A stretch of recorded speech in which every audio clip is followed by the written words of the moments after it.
Assalamualaikum student, how are you? Hope you are good. Today we are going to proceed chapter 17 जिसमें subject verb agreement को हम देख रहे थे।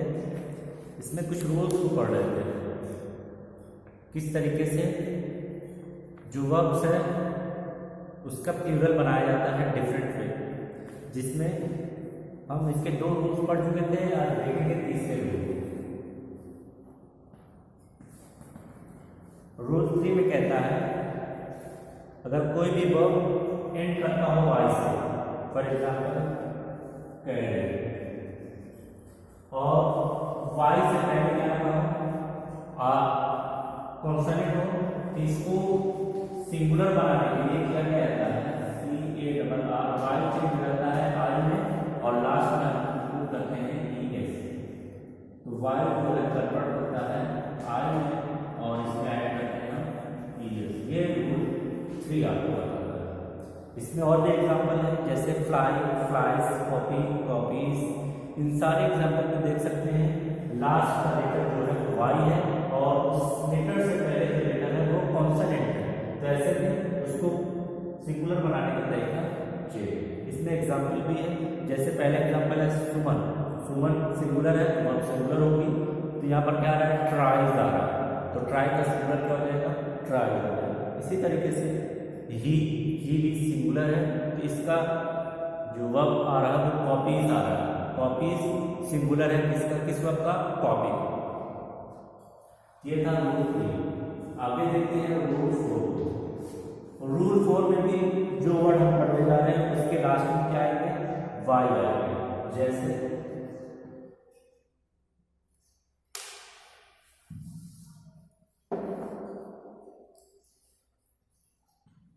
Bye. अब इसमें अगर देखें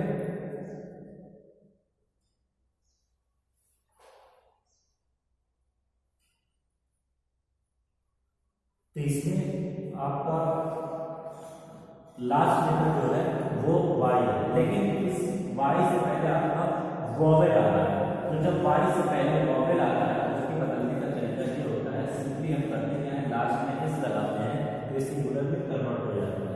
इसका मतलब लास्ट वाई डालना हो और उससे पहले क्या हो वोवेल हो, उससे पहले वाला लेटर वावेल हो, तो सिंपली क्या जाता है जो वर्ड होता है उसकी लास्ट में अपना लेटर है यस, लेकिन इसमें वाई से पहले आपका क्या आता है कॉन्सोनेंट है। ठीक है, तो ये फर्क, अगर वाई से पहले कॉन्सोनेंट है तो वाई चेंज हो जाएगा आई में, लास्ट में यस लगेगा, लेकिन वाई से पहले अगर वोवेल है इसमें किसी तरह का चेंज नहीं करना है, सिंपली आपको इस लास्ट में पुट कर देना है, या आपका चेंज हो जाएगा सिंगुलर। इसमें एग्जांपल है जैसे शी हम जानते हैं सी सिंगुलर है, तो इसके लिए सिंगुलर वर्ब चाहिए, सबसे पहले क्या है बाय, बाय का सिंगुलर क्या हो जाएगा बायस। सेकंड एग्जांपल प्रिया, प्रिया भी सिंगुलर वर्ड है, सिंगुलर है, तो इसके साथ सिंगुलर वर्ब का यूज होगा। सिंगुलर वर्ब क्या है स्टेज, स्टे, ये स्टे का सिंगुलर है। थर्ड है ही, ये भी सिंगुलर है, तो इसके साथ सिंगुलर वर्ब क्या आ रहा है पेस। लास्ट में देखिए क्या लगा हुआ है एस।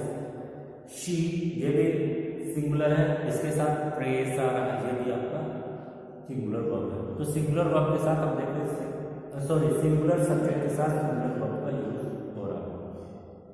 तो ये था रूल 4। अब आगे देखेंगे हम रूल 5। देखिए रूल 5 में क्या बात हो रही है। रूल 5 में है if the subject of a verb is plural noun. अब कह रहे हैं अगर सब्जेक्ट आपका क्या है प्लूरल है, तो ऐसे में जो वर्ब आप यूज करेंगे वो भी क्या होगी आपकी प्लूरल होगी। जैसे आर पेरेंट्स, देखिए ये आपका टोटल सब्जेक्ट है, आर पेरेंट मतलब हमारे माँ बाप, तो माँ बाप जब बोल रहे हैं तो कितने लोग आ रहे हैं, 2 लोग आ रहे हैं, तो ये प्लूरल हो चुका है, तो अब जो वर्ब होगी वो भी हमारी क्या होनी चाहिए प्लूरल होनी चाहिए। ऐसे में हम क्या यूज करेंगे LOVE लव यूज करेंगे, जो लव क्या है ये भी हमारा क्या है प्लूरल। ठीक है, तो our parent love us.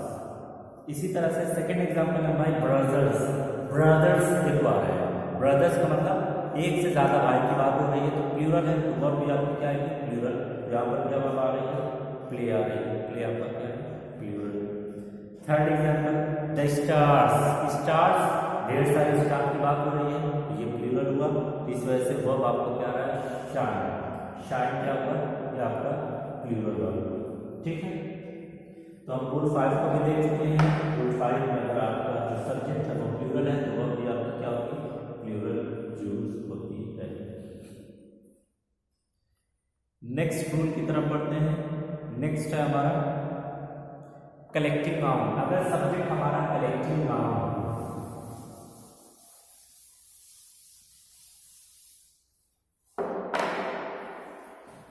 Rule 6 में जो सब्जेक्ट हमारा होगा वो क्या होगा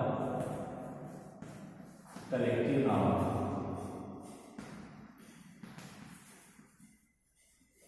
कलेक्टिव नाउन हम पढ़ चुके हैं। अगर सब्जेक्ट कलेक्टिव नाउन है तो उस केस में हम वर्ब को कैसे यूज करेंगे, जैसे इसमें एग्जाम्पल लिखा है द ऑडियंस। ऑडियंस कहते हैं उन ग्रुप ऑफ पीपल को जो कुछ सुनने के लिए जाते हैं उन्हीं को ऑडियंस कहते हैं। तो ऑडियंस क्या करते हैं, ऑडियंस में ऑडियंस क्लियर हो ये क्या है कलेक्टिव नाउन है क्योंकि ये ग्रुप ऑफ पीपल को दिखा रहा है। तो इसके साथ हम सिंगुलर वर्ब का भी यूज कर सकते हैं और प्लूरल वर्ब का भी यूज कर सकते हैं। ऑडियंस के साथ क्लैप ये भी करेक्ट है और क्लैप्स ये भी आपका क्या है ये भी करेक्ट है।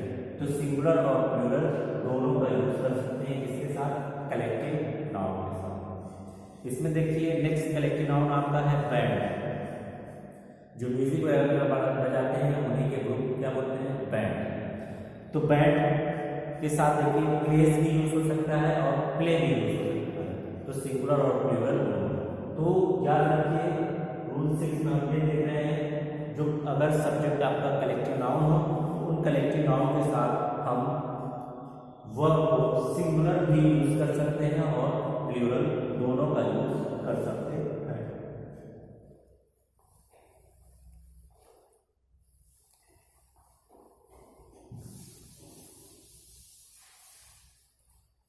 नेक्स्ट है रूल 7। रूल 7 में देखिए क्या है टू और मोर नाउन और pronoun in the subject joined by and take plural verb. अगर कोई सब्जेक्ट है जैसे अशोक एंड किशोर,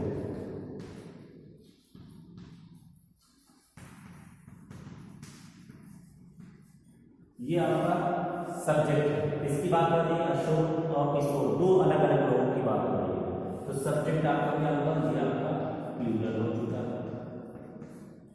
जब सब्जेक्ट प्लूरल हुआ तो वर्ब को आपको कैसे यूज करनी है प्लूरल यूज करनी है। ऐसे में अशोक एंड किशोर के साथ क्या यूज होगा आर का यूज होगा जो कि वर्ब आपकी क्या है प्लूरल। ठीक है, और रूल 7 में ये बता रहे हैं। अब इसके बाद रूल 8। रूल 7 का ही ये ए पार्ट है और रूल 7 का बी पार्ट कह रहा है कि अगर कोई वर्ड जैसे द ऑथर एंड स्टेटमेंट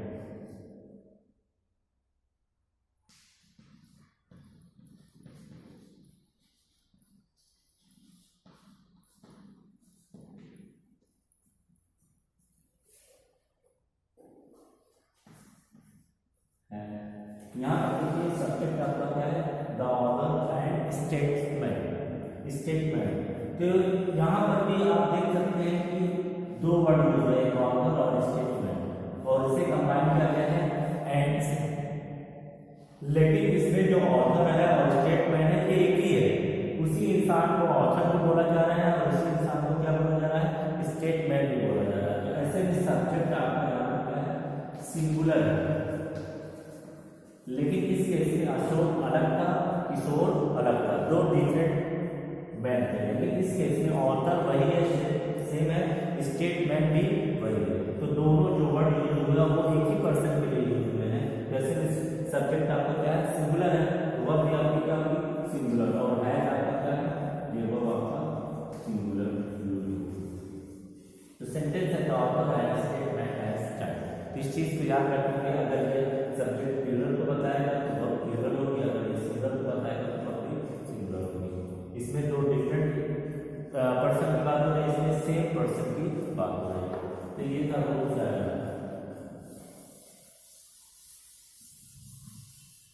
अब आगे देखते हैं रूल 8। रूल 8 को देखिए ऐसे देखते हैं, जब कोई दो वर्ड हो जैसे सीता और गीता, ये एक अलग है, ये अलग है, सीता अलग है, गीता अलग है, और भी क्या अलग होगा और अलग होगा। ये आपका सब्जेक्ट है। सीता और गीता का मतलब क्या हुआ, या तो सीता या गीता। तो कितने लोग की बात हो रही है, एक ही की बात हो रही है। तो इस केस में सब्जेक्ट आपका क्या है, सिंगुलर है। तो जब सब्जेक्ट सिंगुलर है तो आप वर्ब क्या यूज होगी, सिंगुलर ही होगी। तो सिंगुलर क्या है, हैज। तो ये वर्ब आपका क्या है, सिंगुलर। ठीक है, इस चीज को भी याद रखेंगे। ये कह सकते हैं इसका सी पार्ट, 7 का सी पार्ट। दो अलग अलग वर्ड है, दो अलग अलग पर्सन है, लेकिन दोनों में एक ही की बात हो रही है। और मतलब या तो या सीता या गीता की बात करें, दोनों में से किसी एक की बात हो रही है, तो सिंगुलर। आगे एक और बचा हुआ है, subject preceded by each and every. अगर सब्जेक्ट में आपका एवरी आ जाए या ईच आ जाए, जैसे एवरी पर्सन, जैसे ही सब्जेक्ट पूरा आपका सब्जेक्ट है, सब्जेक्ट में आपका क्या आ चुका है, एवरी वर्ड आ चुका है। जब इस सब्जेक्ट में एवरी वर्ड लगा होगा तो हमेशा इस सब्जेक्ट का माने जाते हैं, सिंगुलर माने जाते हैं। और ऐसे में जब सब्जेक्ट सिंगुलर हो गई तो वर्ब भी आपको क्या यूज करना है, सिंगुलर ही यूज करना है, हैज का यूज होगा। इसी तरीके से अगर सब्जेक्ट में आपका ईच आ जाए तो वो सब्जेक्ट भी आपका सिंगुलर ट्रीट किया जाता है। ऐसे सब्जेक्ट के साथ आप सिंगुलर वर्ब का यूज करेंगे। तो ये था चैप्टर 17 जो कंप्लीट हो चुका है। अब नेक्स्ट क्लास में देखेंगे हम इसकी एक्सरसाइज को।